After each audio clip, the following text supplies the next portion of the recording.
your perception on reality's changed. You see the world through a different lens. The things that you once found entertaining suddenly doesn't align with your soul, and you start to feel resistance or a desire to keep those things at distance. What's good, what's great, soul family? It's your personal spiritual wellness coach and mentor, Alicia Yolanda. And today we are talking about spiritual enlightenment or spiritual awakening, or in some of us, we like to call it the dark night of the soul. Okay? Yes, soul family.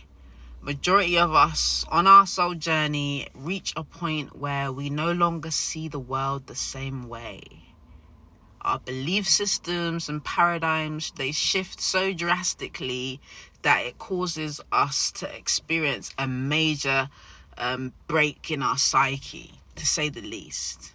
Yet, if worked through with the effective tools and the right people surrounding us, as well as, of course, being mentally prepared to work through the energies that are coming up for us, the dark night of the soul can turn into our greatest breakthrough.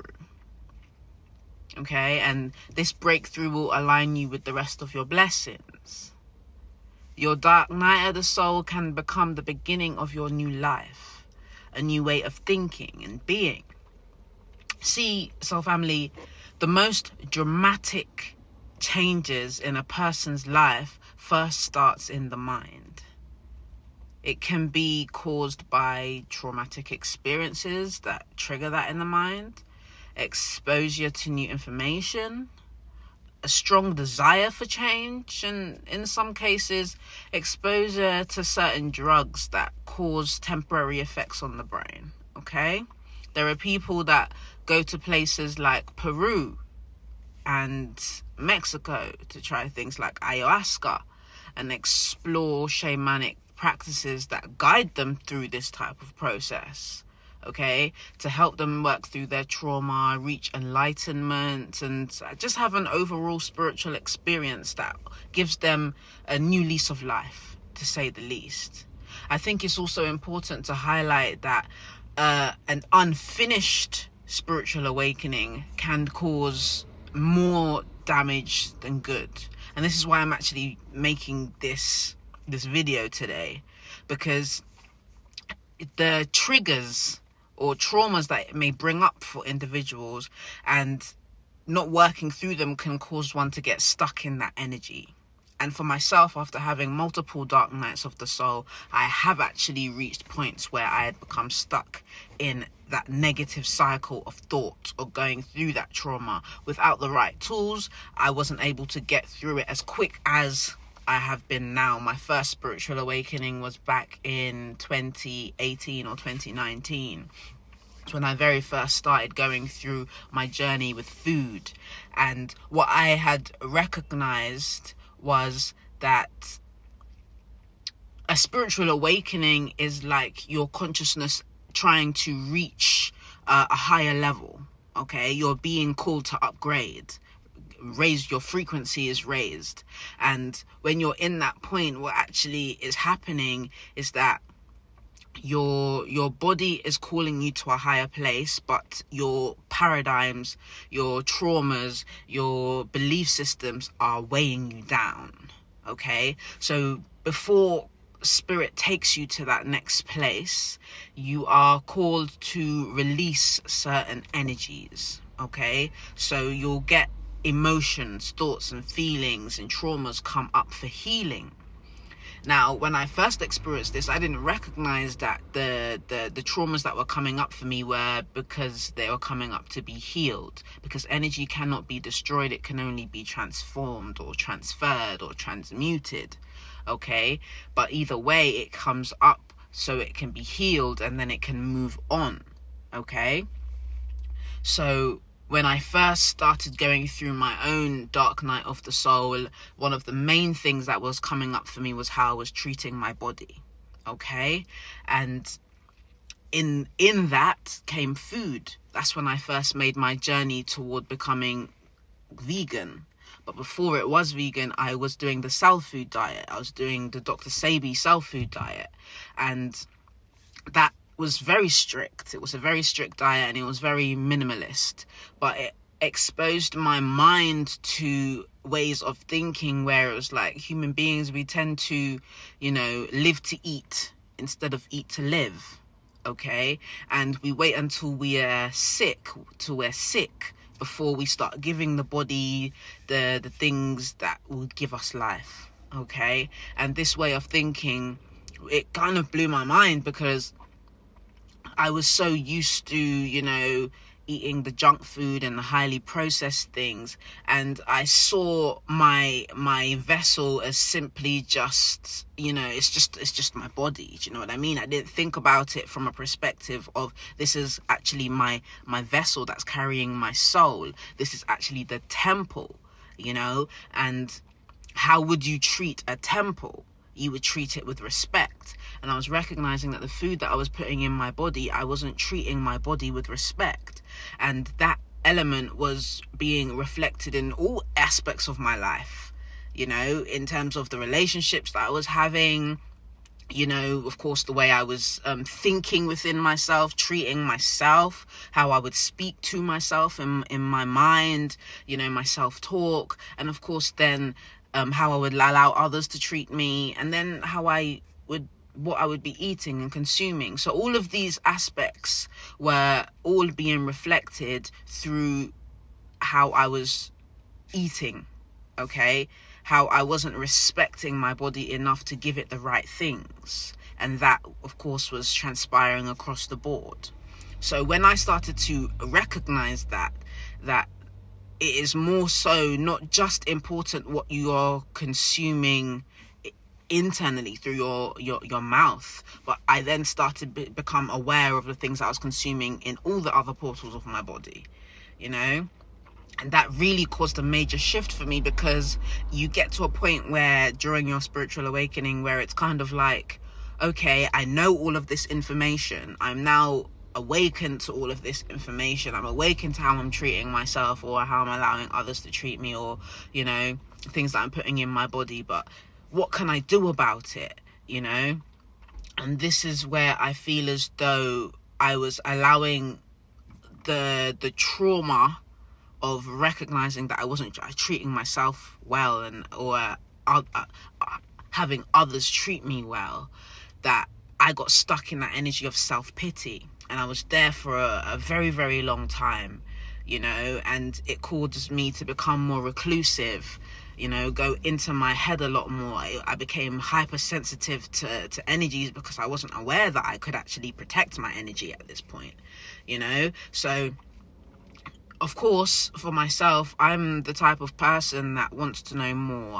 It's very, very unlike me to just take things for face value. So when I was going through my journey and I started to explore Dr. Sebi, I suppose it's like the algorithm. When you start exploring one thing, it then starts to kind of point you in the direction of what other people that are listening to this stuff are in alignment with, And what I was finding, that food is a spiritual thing. Your relationship with food is a very, very spiritual thing. There are many cultures that even eat with their hands so that they can connect with the food that they're consuming, because there is no barrier between the food, them, their vessel, and their spirit. They recognized that. So I started to kind of explore food on a more spiritual level, and seeing how it carries vibration and frequency. And what I was coming into accepting, or delving a little bit deeper into, is that we are literally spiritual beings having a human experience. I really hope I'm painting this journey in the right order, because my mind sometimes when I'm processing information can be quite, there's loads of different aspects, and I'm trying to give you guys all the different aspects. But what I recognize is that, yes, we're spiritual beings having a human experience, and all things are of the spirit realm. All things, everything that we perceive is of the spirit realm. Everything carries frequency and vibration, some just vibrating at higher levels than others, and what we're putting into our body has to be in alignment with that high frequency that we are, in order for us to be in alignment with things that are of high frequency. When we eat dense foods, we become in alignment to dense things, okay?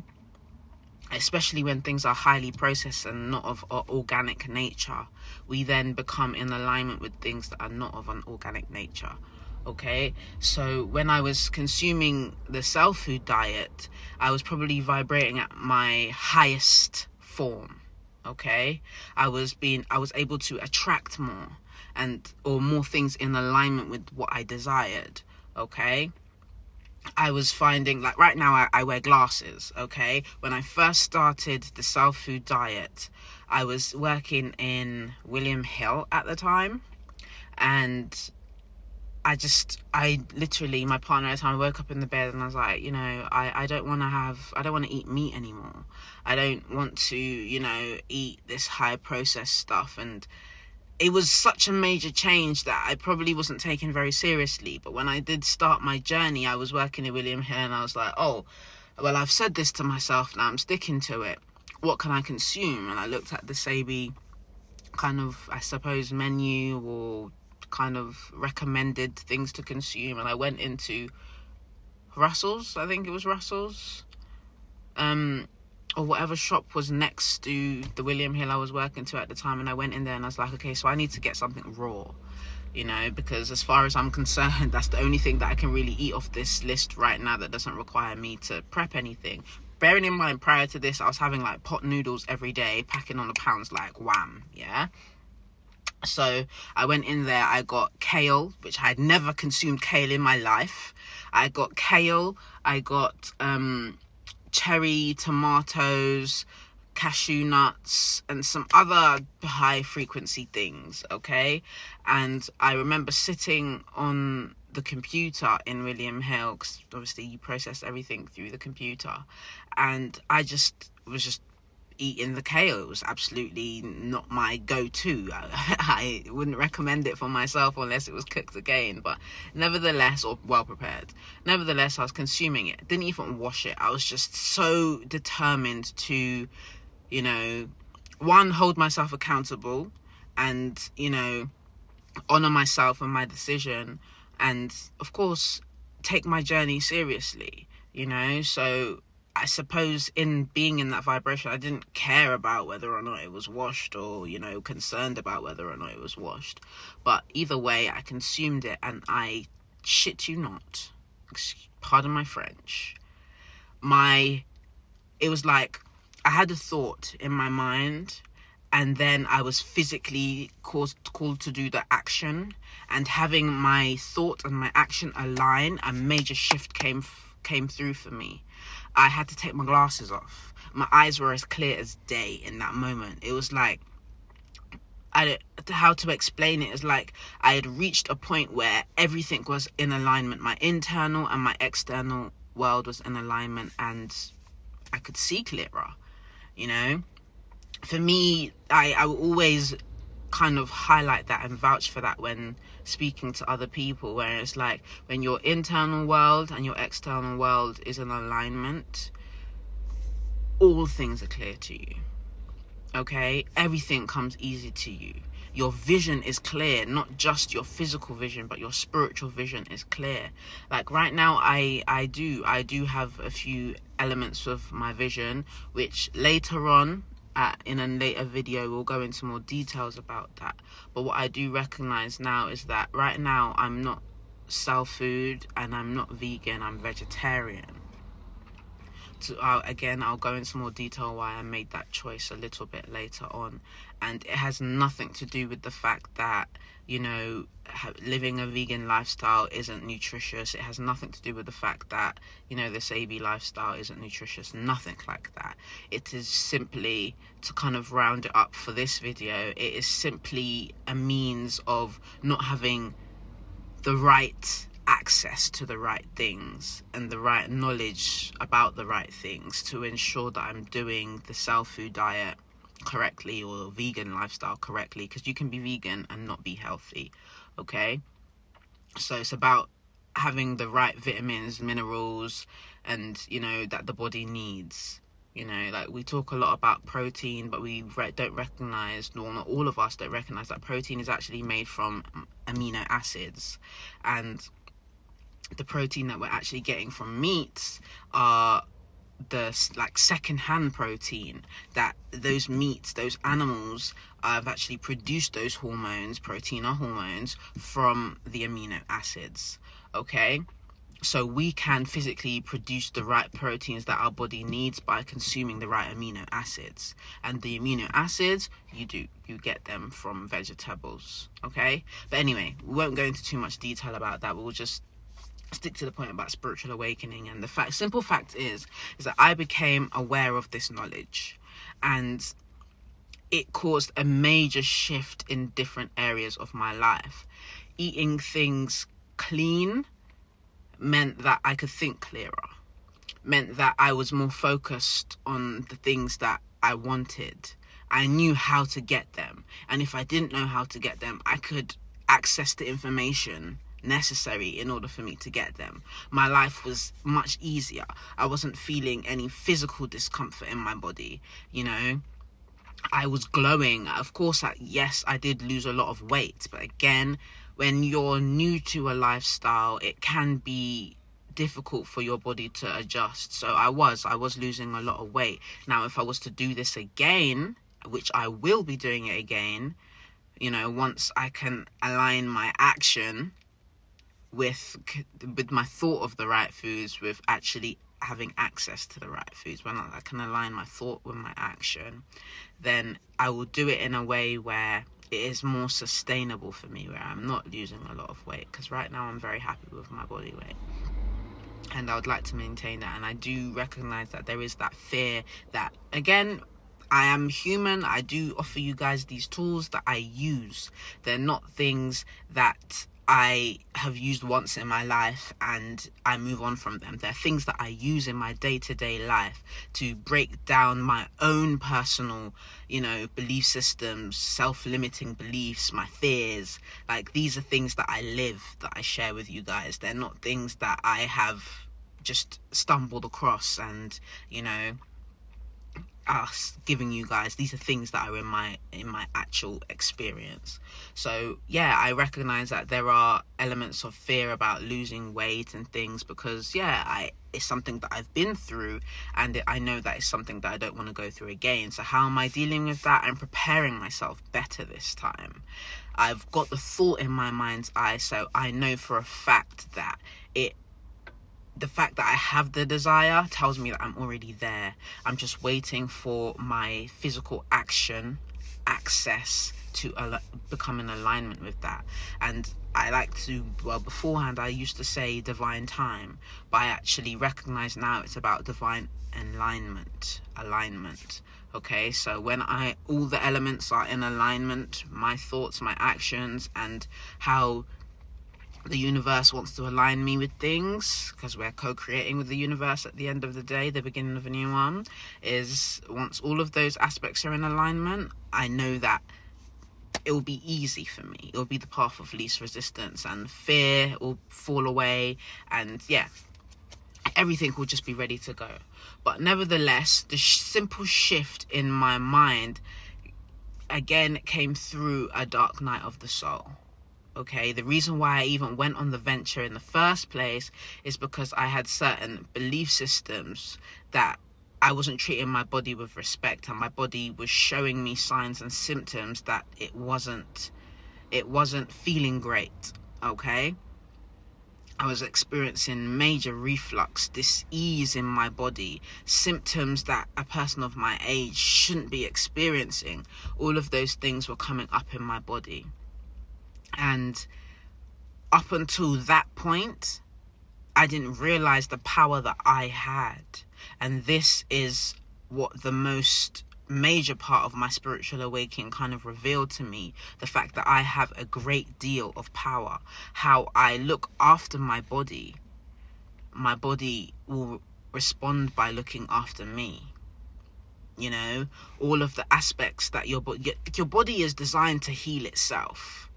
Okay, but if you're not looking after it and you've got things out of whack, it can't physically do what it needs to do because it's not in homeostasis. Once your body is in homeostasis, it will heal itself rapidly. Okay, And that's what I will say. When I was on the cell food diet as well, my body was able to rapidly heal itself of all aspects. I didn't experience any indigestion. I had been suffering from GERD, that gastric thing, since I was maybe about 17. I was diagnosed with it and given all these tablets and things like that. And even that, we'll talk about GERD another time, and acid reflux another time, and things that I've recognized when I am feeling the acid elements in my stomach is, and how my mind is when these symptoms are coming up. We'll come back to that another time. But for now, I had been diagnosed with that since 17. And once I became in alignment with actually eating to live and looking after my body and being high frequency and keeping my thoughts positive, I wasn't feeling that dis-ease anymore. You know, those symptoms weren't coming up anymore. I wasn't experiencing back pain anymore. The inflammation in my body had literally fell away side. Do you know what I mean? So, spiritual awakening, dark night of the soul, for me, it became a major breakthrough. Okay? But the trauma that I had to work through in order for me to get to that point was difficult. Okay? And I had personally experienced multiple dark nights of the soul since that one.